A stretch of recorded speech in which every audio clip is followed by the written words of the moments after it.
एक कर्मचारी कंपनी के सभी कामों से बचता था, लेकिन बॉस को मक्खन लगाने में बड़ा माहिर था। वह बॉस के आदेश के अनुसार सभी काम करता था। ऑफिशियल काम को छोड़कर वह बॉस के सभी निजी काम, जैसे उनके बेटे की कॉलेज फीस जमा करना, बेटी की डांस कॉस्ट्यूम खरीदना, उनकी कार की सर्विसिंग का काम, उनके बेटे का प्रोजेक्ट पूरा करना, यानी लगभग सब कुछ करता था। इसीलिए जाहिर था कि वह बॉस का पसंदीदा था। उसे सभी प्रोत्साहन और इंक्रीमेंट समय पर मिलता था, और दूसरी तरफ बाकी कर्मचारी ऑफिशियल काम पूरा करने पर भी बॉस की डांट खाते रहते थे।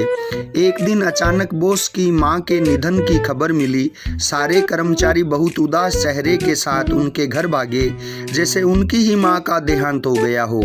और हैरानी की बात यह थी कि ऐसे वक्त में वह बंदा बॉस के घर के आसपास भी नहीं देखा गया, जिसके बारे में हर कोई कयास लगा रहा था कि वह अनुपस्थित कैसे। अब अन्य कर्मचारियों ने माल्यार्पण से सुसज्जित वाहन की व्यवस्था की और बॉस की मां को शमशान ले जाया गया। लेकिन जब सब शवदाह गृह पहुंचे तो पहले से ही 16 शव बिजली से जलने के लिए कतार में थे। प्रत्येक शरीर को जलने में लगभग 1 घंटा लग रहा था, यानी कुल मिलाकर सूर्यास्त से पहले दाह संस्कार संभव नहीं था। बॉस का चेहरा लाल हो रखा था और बाकी सब भी परेशान थे। अचानक कतार में पड़े 16 शव में से दूसरा शव उठ बैठा। उपस्थित सब लोग मारे डर के भाग खड़े हुए। बाद में पूर्ण आश्चर्य के साथ पता चला कि यह कोई शव नहीं था, बल्कि वही बंदा था।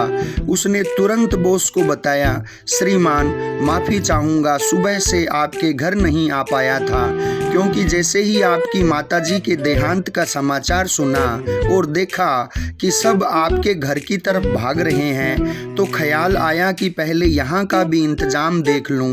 और देखा तो पाया कि जब आप बॉडी लेकर आएंगे तो शाम तक मुश्किल से नंबर आ पाएगा। आज तो बस आपके खातिर सुबह से ही आपके माताजी का नंबर लगा लिया। सर, सुबह 8 बजे से ही लाश बनकर लेटा हुआ हूँ यहाँ। सब उसकी प्रतिबद्धता के स्तर को देखकर दंग रह गए, और बॉस कभी उसको बड़े प्यार से देखते और कभी बाकी कर्मचारियों को खा जाने वाली निगाहों से।